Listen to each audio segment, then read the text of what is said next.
Coucou tout le monde, aujourd'hui on se retrouve pour une nouvelle vidéo. Donc il y a plusieurs personnes qui m'ont demandé comment moi j'ai appris le japonais. Et donc je me suis dit que j'allais faire une vidéo pour vous en parler, pour vous donner mes astuces et tout ça. Mais également pour le coréen, même si j'ai moins de connaissances là-dessus puisque ça fait beaucoup moins longtemps que je l'apprends. Alors pour commencer, moi le japonais, j'ai essayé un peu de l'apprendre quand j'étais au collège toute seule et j'ai jamais réussi à m'y mettre sérieusement. Donc quand je suis arrivée au lycée, le lycée que j'avais choisi proposait le japonais en LV3 et donc je suis entrée dans une classe de japonais LV3. Je l'ai étudié toute l'année en LV3 et une fois arrivée à la fin de l'année, j'ai voulu le faire passer en LV2 pour remplacer l'espagnol. Donc j'ai dû rattraper pas mal de cours et j'ai dû bosser comme une malade tout le reste de l'année pour pouvoir atteindre un véritable niveau de LV2. Au moment où je suis entrée en première, mon lycée a décidé de commencer à proposer des cours de coréen, donc c'était pas vraiment une LV3 ou quoi, c'était une initiation au coréen. Et comme j'ai beaucoup d'amis qui sont fans de K-pop et qui auraient voulu que je leur passe des cours de coréen, je me suis inscrite et je suis tombée amoureuse de cette langue. Donc j'ai commencé à étudier le coréen à partir de ce moment-là. Et vers mai, puisque les cours du lycée n'étaient pas assez complets pour moi, j'ai demandé à ma prof de me donner des cours particuliers et depuis on fait à peu près 2 heures par semaine en cours particulier. Et par contre ces derniers temps j'en ai pas trop vu. Donc mon niveau de coréen est vraiment pas exceptionnel, d'autant que je confonds quasiment toujours les mots avec ceux du japonais puisque les deux langues se ressemblent énormément. Donc pour l'instant je parle beaucoup mieux japonais que ce que je parle coréen. Donc maintenant je suis en japonais LV2 et donc je vais passer mon bac avec japonais LV2 et j'ai demandé en coréen LV3 pour le bac. Donc aujourd'hui j'ai décidé de vous donner toutes mes petites astuces pour pouvoir apprendre le japonais. Donc je considère que vous apprenez soit en plus du lycée, soit tout seul. Donc c'est des astuces qui vous permettront d'apprendre un peu en autodidacte. Alors tout d'abord, pour les débutants en japonais, ceux qui n'ont pas encore appris les kanas, il y a une application pour ça, moi je m'en suis servi avant tous mes contrôles de kana à chaque fois, ça s'appelle Nihongo no Kana. Et moi je l'avais sur iPhone, je sais pas si ça existe sur autre chose, mais juste ça fait des tests sur les kanas, tout ça, ça vous permet de les apprendre et c'est juste génial. Moi ça me permet d'avoir un 10 à un contrôle où je n'avais rien révisé, 10 sur 10 et donc franchement c'est super pratique et pour apprendre les kanas c'est le top.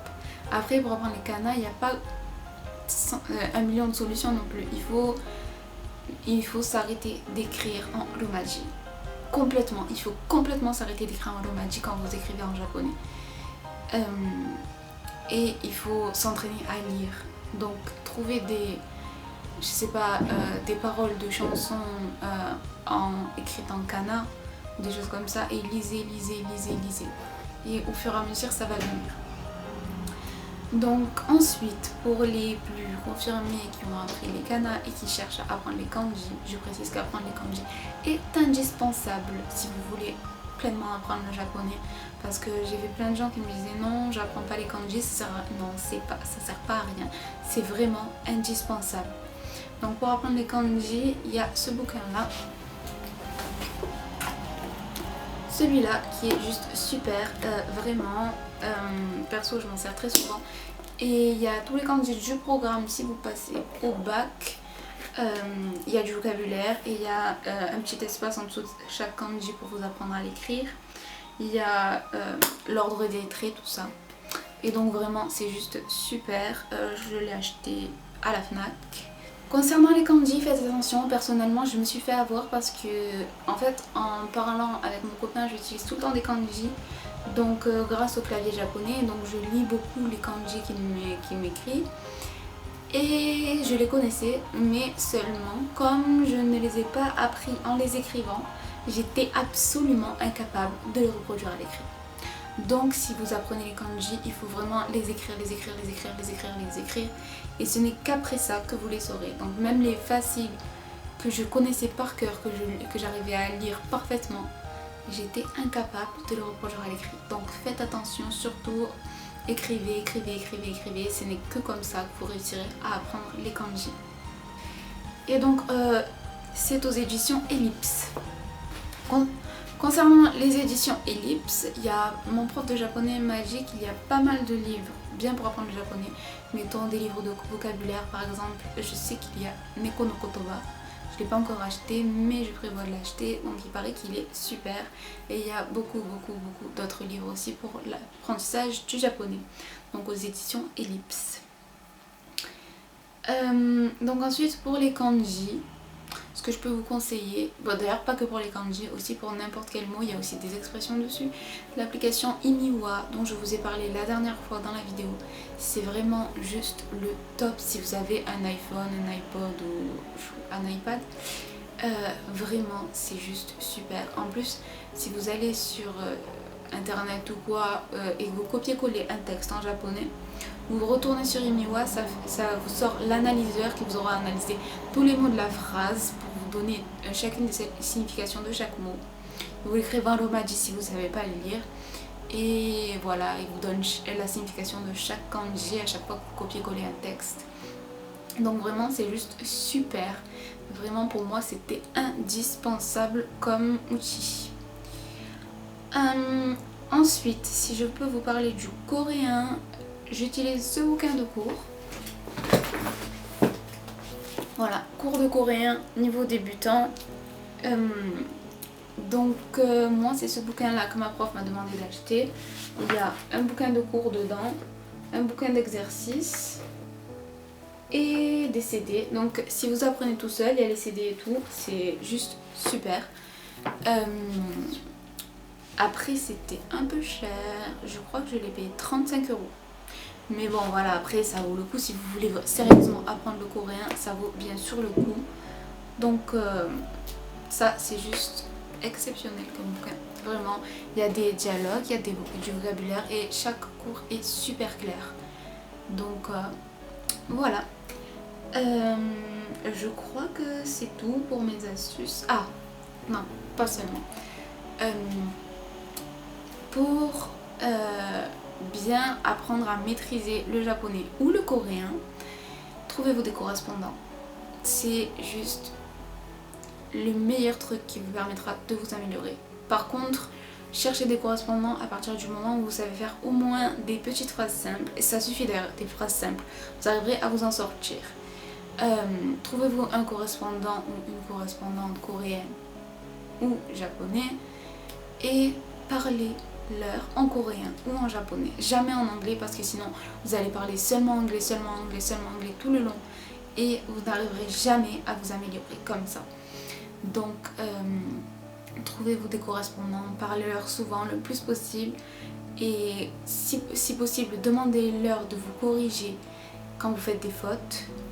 Et ainsi, non seulement vous apprendrez plus sur la culture japonaise ou coréenne, donc vous vous améliorez au niveau de la culture, tout ça, puisqu'ils vous diront, mettons, ce qui est différent entre leur pays et le vôtre. Mais aussi, vous vous améliorez dans la langue et franchement, avoir des correspondants, c'est juste super pour l'apprentissage de n'importe quelle langue d'ailleurs. Donc, pour les sites de correspondants, je sais que le mien, c'est Interpal. Après il y a beaucoup de gens bizarres qui viennent draguer ou quoi, donc après c'est pas forcément toujours super. Je sais qu'il y en a d'autres. Mettons, j'ai vu que récemment il y a un site qui a ouvert France-Corée, quelque chose comme ça, mais perso j'ai même pas réussi à m'inscrire dessus donc je sais pas ce que c'est. Après il y en a d'autres, je vous ferai une vidéo là-dessus si vous voulez, mais perso celui sur lequel je vais le plus c'est Interpal, même si pour l'instant j'ai pas vraiment réussi à garder de correspondant très longtemps.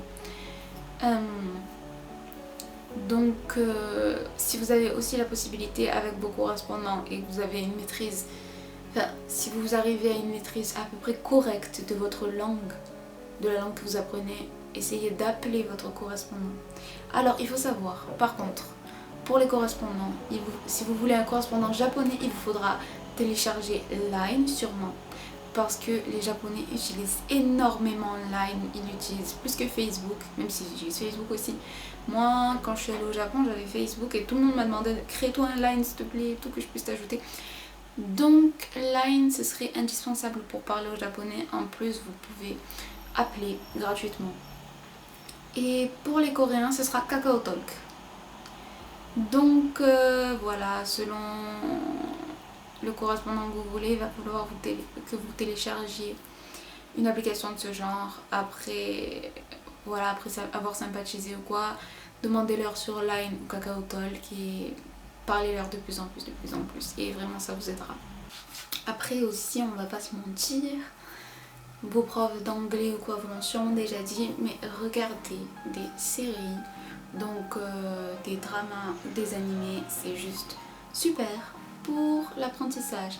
Par contre, il faut savoir que certaines expressions, mettons dans les animés, l'impératif brut par exemple est souvent utilisé alors que dans la vraie vie on n'utilise jamais. C'est vraiment super mal poli. Donc il faut faire attention à ce genre de choses. Mais après pour le vocabulaire et tout ça, ça peut être sympa de regarder des séries ou des animés. Perso, avant d'aller au Japon, pour être sûre de bien saisir l'oral et tout ça, avant d'aller au Japon, j'ai regardé des tas et des tas d'animés. Je sais pas trop si ça m'a aidé, mais franchement, pour le vocabulaire et tout, ça peut être utile. Donc par contre, il faut vraiment écouter chacune des répliques, mais genre avec vraiment beaucoup d'attention.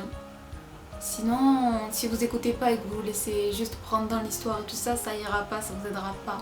Et ce serait dommage de gâcher du temps où vous pourriez travailler tout en vous amusant au lieu de bien écouter chacune des expressions utilisées, tout ça. Donc voilà, drama, animé, même musique si vous voulez.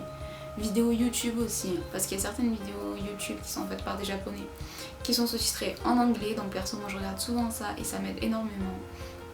Donc voilà, surtout...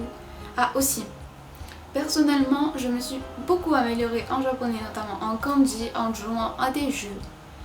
En fait, j'ai joué à des otome games, j'ai joué à Diabolic Lovers.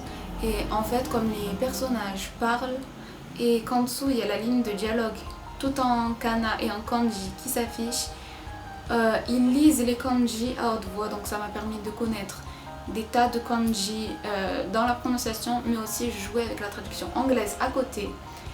Donc ça m'a permis de connaître non seulement leur prononciation, mais aussi leur traduction. Donc jouez au jeu si vous avez l'occasion.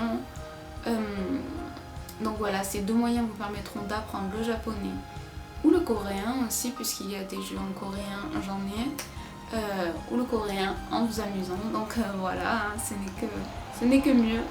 Donc voilà, c'est là-dessus que je vais terminer cette vidéo. J'espère que ça vous aura aidé et que vous apprendrez le japonais ou le coréen sérieusement. Moi aussi, je vais bosser. Donc bonne chance à vous et bye bye.